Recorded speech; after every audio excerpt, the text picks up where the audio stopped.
The moment his voice cut through the gas station, everyone looked up. Some people need to learn where they belong, the man said loudly, and for a second, even the humming fuel pumps seemed to fall silent. The late afternoon sun hung low over Interstate 35, painting the rows of parked vehicles in gold and copper. A warm Texas breeze carried the scent of gasoline and fresh asphalt across the crowded station as travelers filled tanks, grabbed drinks, and hurried back onto the highway. Near pump number 6, Captain Maya Brooks stood beside a dark gray SUV, dressed in jeans, work boots, and a simple navy jacket. Nothing about her appearance suggested authority. Nothing revealed the years she had spent serving in law enforcement. To everyone around her, she looked like just another woman passing through town. Across the lot, a little black girl stood near a convenience store ice machine, clutching a worn backpack against her chest. She couldn't have been older than 9. Her shoulders were tense. Her eyes moved constantly, watching the adults around her with the caution of someone who had learned not to trust easily. Maya noticed her immediately. Years of training had taught her to pay attention to details others ignored. The girl's shoes were dusty. Her backpack looked heavy. Most of all, she looked afraid. A tall white man in an expensive button-down shirt strode across the parking area toward the child. His movements were sharp and impatient. He wore a luxury watch that flashed in the sunlight and carried himself with the confidence of someone accustomed to getting his way. His name was Ethan Walker, though nobody at the station knew it yet. What they noticed instead was his irritation. "There you are," he snapped. The girl flinched. Several customers glanced over before returning to their own business. Maya's eyes narrowed slightly. Something about the interaction felt wrong. Not dramatic. Not obvious. Just wrong. The kind of feeling that couldn't be explained but shouldn't be ignored. The little girl lowered her head. Ethan reached for her shoulder and guided her toward a black pickup truck parked near the edge of the lot. The child hesitated for only a moment. Before following, Maya watched carefully. Then she saw it. As the girl turned, her gaze met Maya's for less than a second. It was brief, silent, but there was unmistakable fear in her eyes. Maya set down her coffee. Around her, traffic rolled past the station entrance. A motorcycle rumbled by. Somewhere inside the store, a bell chimed as a customer entered. Ordinary sounds. Ordinary moments. Yet something beneath them felt tense, like a storm gathering beyond the horizon. Maya took a step forward. She wasn't looking for trouble. She wasn't trying to interfere. But every instinct she trusted was telling her the same thing. The frightened child near the pickup truck wasn't asking for attention. She was asking for help. Maya remained where she was for another second, watching the child disappear beside the black pickup truck. Experience had taught her that panic could look loud, but it could also look quiet. Sometimes it was hidden behind lowered eyes, stiff shoulders, and forced obedience. The evening sunlight reflected off the truck's windows, making it difficult to see inside. Ethan opened the passenger door and motioned for the girl to climb in. She obeyed immediately, not because she seemed comfortable, because she seemed afraid not to. Maya felt a familiar weight settle into her chest. For 12 years, she had worked cases involving missing children, trafficking investigations, and vulnerable families. Most situations turned out innocent. A misunderstanding, a worried relative, a stressed parent. But the few that were not innocent stayed with you forever. She reached into her pocket and removed her phone. Without drawing attention, she snapped a quick photo of the vehicle from across the parking lot. License plate, driver, location, habit, nothing more. Around her, life continued normally. A family loaded snacks into a minivan. A truck driver topped off his fuel tank. Country music drifted from a pickup parked near the convenience store entrance. Nobody seemed aware that Maya's instincts were sounding an alarm. She slipped the phone back into her jacket and headed toward the store. Through the front windows, she could still see the black pickup waiting near the edge of the lot. Ethan remained behind the wheel. The girl sat silently in the passenger seat, staring straight ahead. Inside, cool air washed over Maya's face. The fluorescent lights hummed overhead. A teenage cashier stood behind the counter scrolling through a tablet during a quiet moment. Maya selected a bottle of water from a cooler and approached casually. "Busy day?" she asked. The cashier smiled. "Not too bad. Gets crazy around dinner time." Maya nodded. "That little girl outside with the man in the black truck. They stop here often." The cashier's expression changed slightly. Not fear. Uncertainty. "I think so. Maybe. I have seen them a couple of times this month. Maya twisted the bottle cap slowly. Father and daughter? The young man shrugged. I do not know. She never talks. He does all the talking. Maya thanked him and stepped aside. Her pulse remained steady, but the pieces were beginning to stack up in her mind. Repeated visits. A frightened child. A controlling adult. None of it proved anything. Yet none of it felt right either. As she moved toward the exit, something caught her attention. A bulletin board near the front door displayed local announcements, church events, and community notices. One flyer had partially torn loose from a corner. A photograph stared back at her. A young girl with dark hair and cautious eyes. Maya stopped cold. For a moment, she simply looked. Then she stepped closer. The image was several months old, but something about it felt familiar. Too familiar. Her eyes moved from the photograph to the printed information below. Missing child. Age 9. Last seen nearly 400 miles away. The details were difficult to read from a distance. Maya leaned in. Before she could finish, movement outside the glass doors pulled her attention away. Ethan's truck engine had started.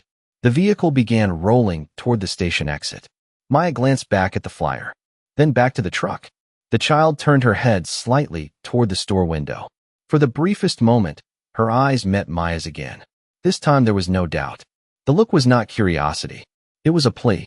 And as the black pickup disappeared onto the highway, Maya Brooks knew her trip home had just ended. For 3 long seconds, Maya stood motionless beside the convenience store window while the fading sunlight reflected across the missing child flyer. The black pickup had already merged onto the highway, its taillights shrinking into the flow of evening traffic, but the image of the girl remained fixed in Maya's mind.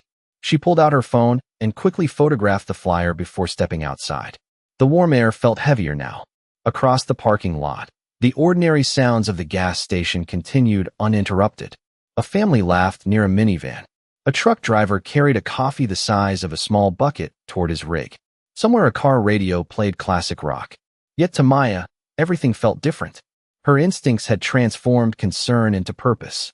She returned to her SUV and sat behind the wheel. The dashboard clock read 6:17 p.m. For a moment she closed her eyes and replayed every detail she had observed. The child's expression, the backpack, the hesitation before entering the truck, the look through the convenience store window. Then she opened the photo of the flyer. The girl's name was Emily Carter, age 9, missing for nearly 4 months. Last seen outside a shopping center in Oklahoma. Maya studied the photograph carefully. Children changed quickly, especially after months on the road, but the similarities were impossible to ignore. The shape of the eyes, the narrow chin, the small scar near the eyebrow. Her pulse quickened. She immediately called into a secure law enforcement database using a protected application on her phone. Within seconds the file appeared. Missing child investigation. Active. Multi-state coordination. Limited public information. Maya's jaw tightened. This was not a forgotten case. Multiple agencies had spent months searching for leads. Yet according to the system, there had been no confirmed sightings in over 6 weeks. She zoomed in on the original photograph again, then compared it to the image she had discreetly captured at the gas station. The resemblance was striking. Not enough for certainty. More than enough for concern. A notification appeared on her screen. Incoming call. Detective Sarah Whitaker. Maya answered immediately. Tell me you found something, Sarah said. Maya glanced toward the highway. Maybe. I just saw a girl who looks remarkably similar to Emily Carter. Silence filled the line for half a second. Then Sarah's voice sharpened. How confident are you? Maya exhaled slowly. Not confident enough to make an arrest. Confident enough to follow. Sarah did not hesitate. Location. Maya provided the interstate marker and details from the gas station. Fingers moved rapidly across keyboards on the other end. Maya could hear activity inside the task force office. The vehicle? Sarah asked. Maya supplied the license plate she had photographed earlier. Another pause followed. Longer this time. That plate does not match the truck, Sarah said quietly.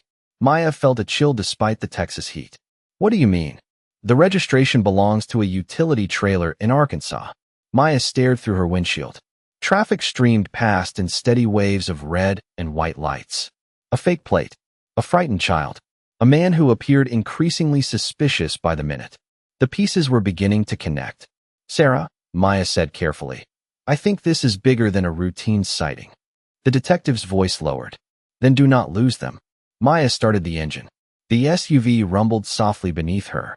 In the distance, storm clouds gathered along the horizon, turning the evening sky shades of deep orange and purple. Headlights illuminated the highway ahead like a river of moving stars. Maya shifted into drive and pulled onto the interstate. Somewhere ahead, a black pickup truck carried a child who might have been missing for months. And for the first time all evening, Maya had the unsettling feeling that Ethan Walker was not simply hiding something. He was running from it. The black pickup remained nearly half a mile ahead, blending into the evening traffic as headlights stretched across the interstate like ribbons of white light. Maya kept a careful distance. She had no intention of alerting Ethan that he was being observed. The sky continued to darken above central Texas, and the first stars began appearing beyond the gathering clouds. Her phone rested on the center console, connected to Detective Sarah Whitaker through a secure audio line. "We found something," Sarah said suddenly. Maya tightened her grip on the steering wheel. "What kind of something?" Papers shuffled on the other end. Keyboard clicks followed. The name Ethan Walker appears legitimate, but the history around him does not add up. Most records before 6 years ago are unusually thin, almost non-existent. Maya glanced toward the distant pickup. Identity fraud? Possibly. We are still checking. A highway sign flashed past overhead. Austin, 72 miles. The pickup remained in the right lane, moving steadily south. Nothing about Ethan's driving suggested panic. If anything, he appeared comfortable. Routine. Familiar. That bothered Maya more than anything. People carrying secrets often behaved one of two ways. Either they became nervous under pressure or they convinced themselves they were untouchable. Ethan seemed firmly planted in the second category. Another notification appeared on Maya's dashboard screen. Sarah had forwarded surveillance images from the gas station. Maya opened them through voice command. The photographs showed the child standing near the ice machine moments before Ethan approached. One image stopped Maya cold. The girl's hand was partially visible near her backpack strap. She appeared to be holding something small. A folded piece of paper. Maya slowed her breathing. "Sarah, send me frame 6. Seconds later, the image expanded on the screen. Grainy. Imperfect. Yet clear enough. The child was clutching a tiny folded note. Maya's thoughts raced. Had the girl been trying to leave a message? Had she expected someone to notice? Before she could answer her own question, the pickup activated its turn signal and exited the interstate. Maya immediately followed at a distance. The road narrowed into a two-lane highway bordered by open fields and scattered ranch properties. Tall grass moved gently beneath the evening wind. The farther they traveled, the fewer vehicles remained around them. 10 minutes later, the pickup entered a small rural town consisting of little more than a diner, a church, a feed store, and a cluster of aging buildings. The town looked frozen in time. Warm yellow lights glowed from storefront windows. American flags hung from several porches. Ethan continued through the center of town without stopping. Maya stayed 3 blocks behind. "Location update?" Sarah asked. Maya read the road signs aloud. Silence followed.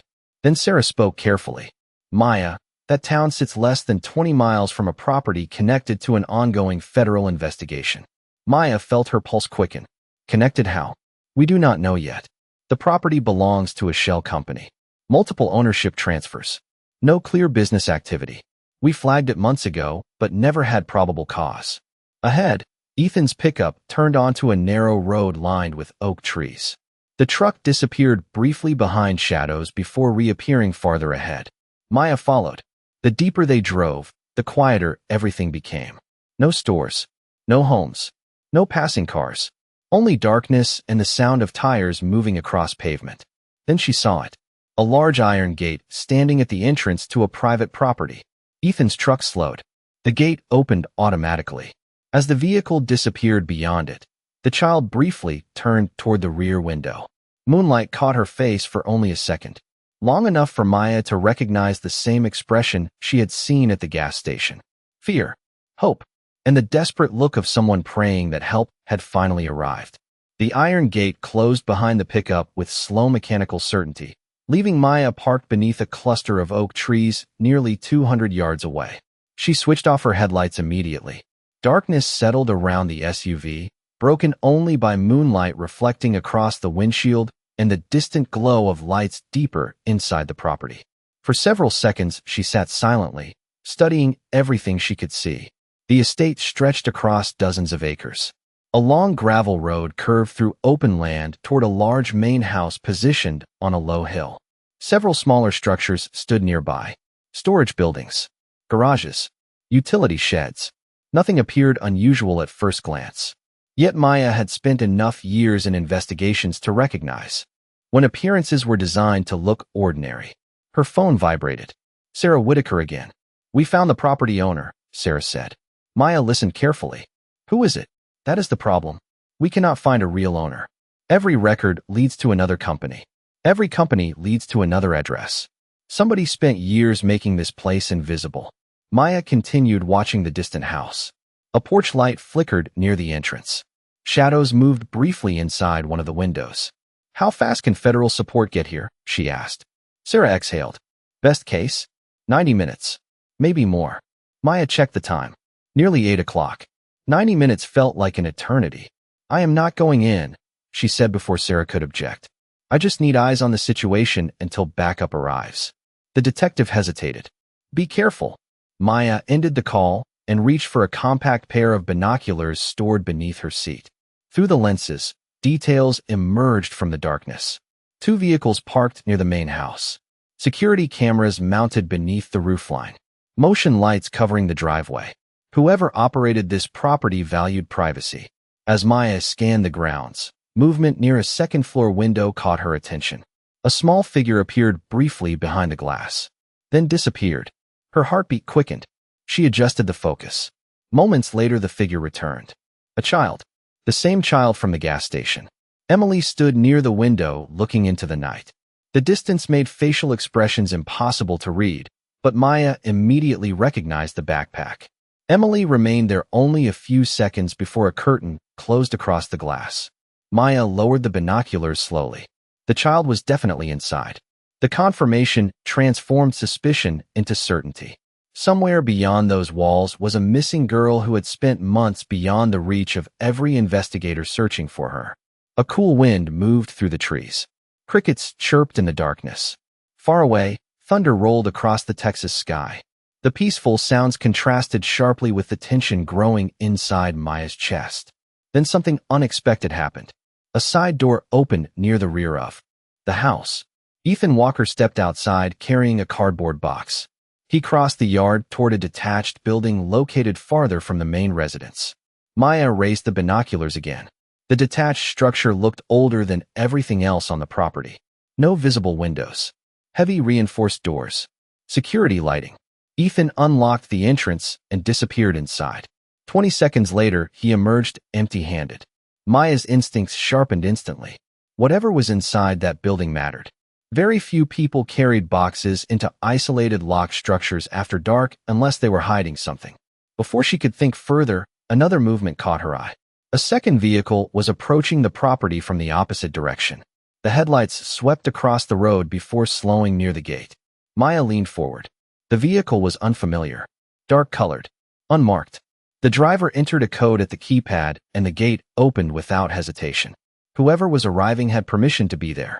And as the vehicle rolled toward the house, Maya realized this investigation was becoming much larger than a single missing child. Rain finally began to fall. At first, it was only a few scattered drops striking the windshield, but within minutes, a soft curtain of water drifted across the property, turning the distant lights into blurred halos of gold and white. Maya remained inside her SUV beneath the shelter of the oak trees, watching the estate through binoculars while thunder rolled far beyond the horizon. The arrival of the second vehicle changed everything. The dark sedan moved slowly up the gravel road before stopping beside the main house. 2 people stepped out carrying briefcases. Even from a distance, they did not look like family friends or casual visitors. Their movements were precise, professional, purposeful. One of them exchanged a brief conversation with Ethan near the front porch before all 3 disappeared inside. Maya lowered the binoculars and thought carefully. A missing child. False license plates. An isolated property hidden behind layers of shell companies. Now mysterious late-night visitors. None of it fit together yet, but every new piece pointed in the same direction. Something organized was operating here. Her phone vibrated softly. A text message from Sarah appeared on the screen. We found financial activity linked to the property. Large transfers. Multiple states. Ongoing investigation recommended. Maya stared at the message. Then another followed seconds later. Federal support en route. Estimated arrival 70 minutes. She exhaled slowly. 70 minutes still felt too long. Across the property, lights illuminated several upstairs windows. One room in particular caught her attention. The same room where she had seen Emily earlier. The curtain had shifted slightly. Through a narrow opening, Maya could see a faint silhouette standing near the glass. The child was awake, watching the storm, watching the darkness beyond the property, watching for hope. Maya felt something tighten in her chest. Years ago, she had worked a case involving another missing child. The girl had been recovered safely, but Maya never forgot the first thing she said afterward. I kept looking out the window because I wanted to know if somebody was looking for me. The memory stayed with her now. Rain tapped steadily against the roof of the SUV. Somewhere nearby, an owl called into the darkness. The world felt strangely quiet despite the growing tension. Then movement near the detached building caught her eye again. Ethan emerged carrying a flashlight. One of the newly arrived visitors followed him. Together they walked toward the reinforced structure and disappeared inside. The door closed behind them. This time they remained there much longer. 5 minutes. 10 minutes. 15. Maya studied the building carefully. No windows. No visible markings. No reason for repeated visits unless something important was stored inside. She snapped several photographs through the rain-covered windshield and forwarded them directly to Sarah. Almost immediately the detective responded. We ran architectural records. That structure was added 4 years ago. No declared purpose. Maya frowned. For years. Around the same period, Ethan's documented history became unusually difficult to trace. The timing was impossible to ignore. Another flash of lightning illuminated the property. For a brief instant, the entire estate appeared frozen beneath silver light. The main house, the detached building, the vehicles, the security cameras. Then darkness returned. And in that brief moment, Maya noticed something she had missed before. A small side gate along the eastern fence line, hidden by trees, nearly invisible from the road. Her pulse quickened. It was not large enough for vehicles.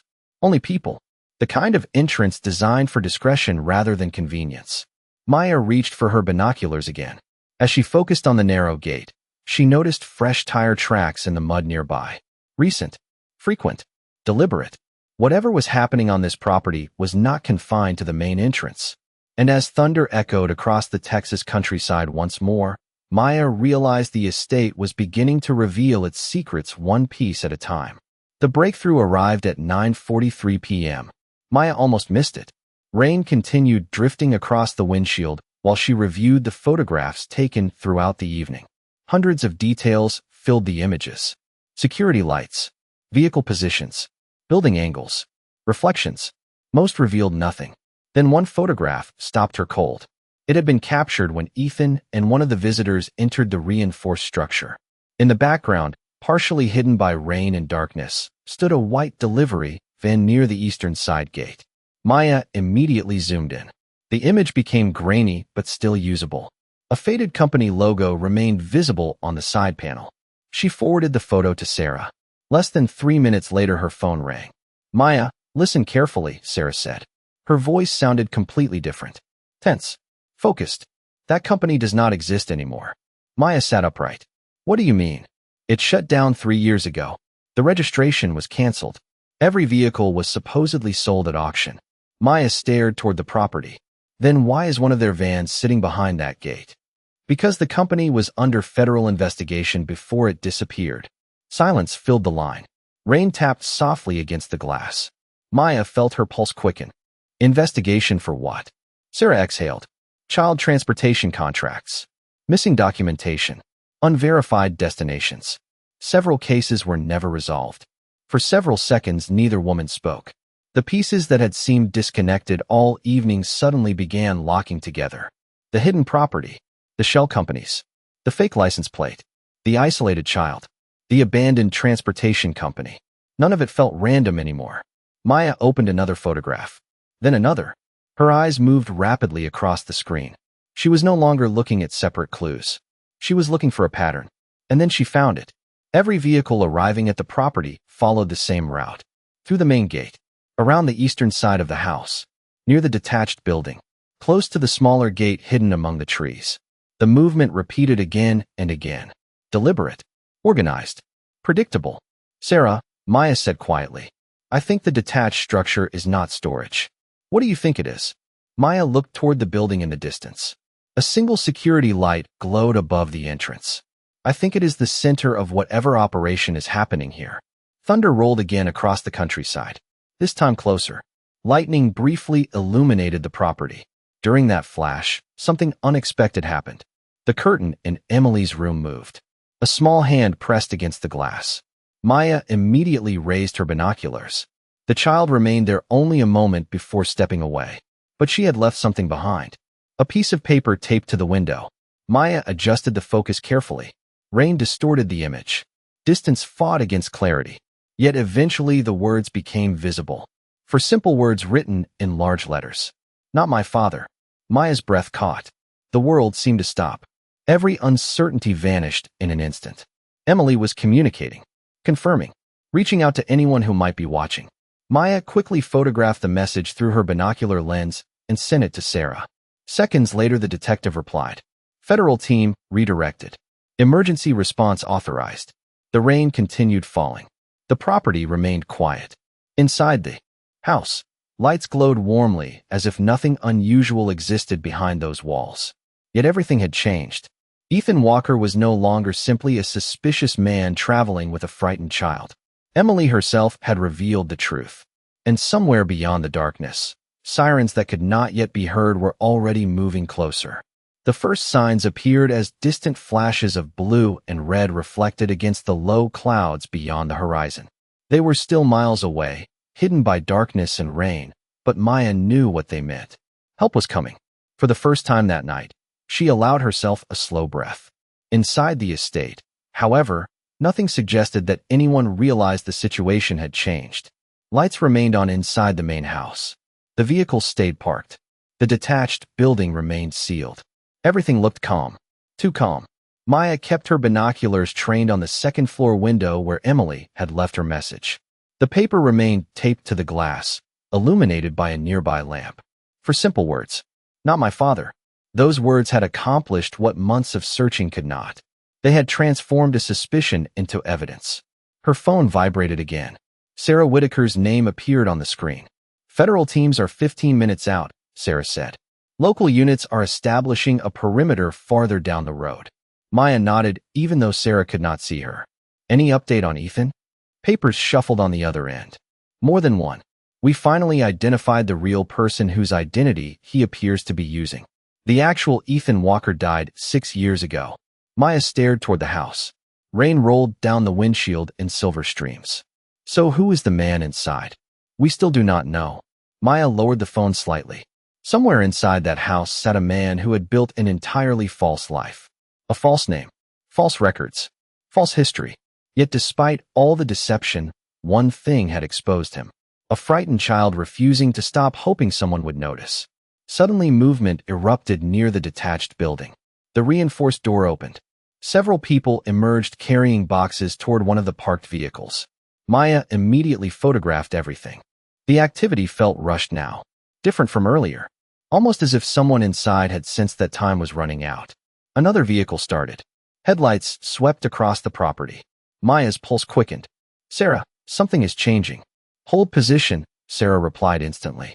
Units are almost there. Maya remained still. Every instinct urged her to act, but years of experience reminded her that patience often saved lives. The rain intensified. Wind pushed through the trees. Branches swayed beneath the growing storm. Then lightning flashed across the sky. For a fraction of a second, the entire property glowed bright white. And during that flash, Maya saw something unexpected. Emily. The girl had appeared outside. She stood beneath the covered rear porch, holding her backpack tightly against her chest. One of the adults seemed to be speaking to her, but she remained motionless. Even from hundreds of yards away, Maya could sense her fear. Then Emily looked toward the darkness beyond the property, toward the trees, toward the road, toward hope. Maya quietly lifted one hand and pressed it against the inside of her windshield. It was a meaningless gesture. The child could not see her. Yet somehow Maya wanted Emily to know she was not alone. Moments later, the first distant siren became audible through the rain. Faint, almost hidden beneath the storm. But it was there. The people near the vehicles reacted immediately. Heads turned. Conversations stopped. One of the boxes slipped from a man's hands and landed heavily in the mud. Another siren joined the first. Then another. The sound grew louder with every passing second. Across the property, uncertainty spread like a ripple across still water. And standing beneath the rain-darkened trees, Maya Brooks knew the long night was finally reaching its turning point. The storm began to ease just as the first federal vehicles reached the outer perimeter of the property. Rain softened into a mist that drifted across the fields, and the flashing lights reflected off the wet gravel road like scattered pieces of glass. From her position beneath the oak trees, Maya watched as trained teams moved into place with calm precision. There was no chaos, no shouting, only coordination. Months of investigation and years of experience were now converging on a single location. The gates that had seemed so imposing earlier in the night no longer looked powerful. They looked temporary. Across the property, the people who had moved with confidence only minutes before now stood uncertainly beneath the porch lights. The illusion of control was fading. Maya stepped out of her SUV for the first time in hours. Cool air brushed against her face. The scent of rain-soaked earth filled the night. Ahead, Emily remained near the porch, clutching her backpack.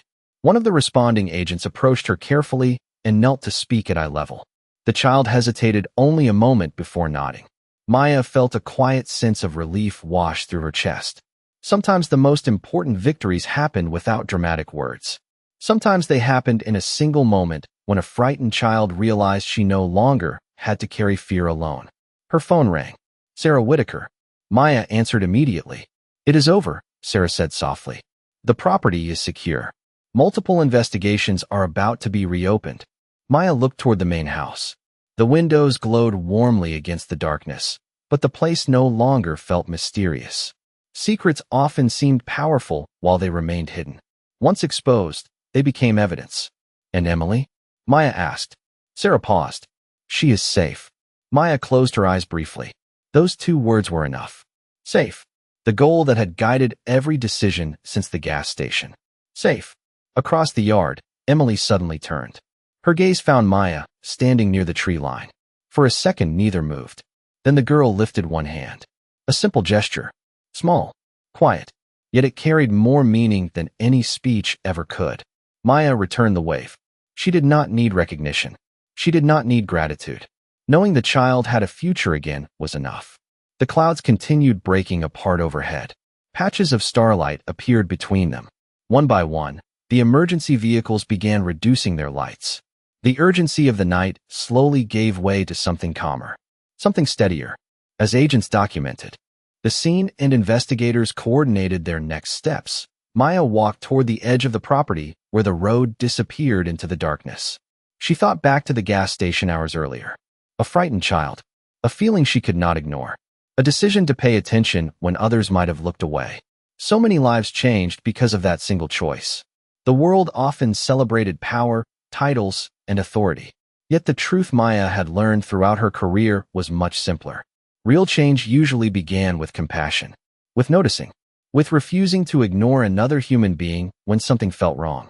Behind her, the property remained illuminated beneath the clearing sky. Ahead, the highway stretched beyond the horizon. The same road that had brought her there would eventually carry her home. Maya took a slow breath and listened to the quiet. No thunder, no sirens, only the gentle sound of wind moving through wet grass beneath the stars. Somewhere nearby, Emily was finally safe. Somewhere far away, a family would soon receive the news they had been praying for. And standing beneath the vast Texas sky, Maya Brooks allowed herself a small smile before turning toward the road and walking into the coming dawn.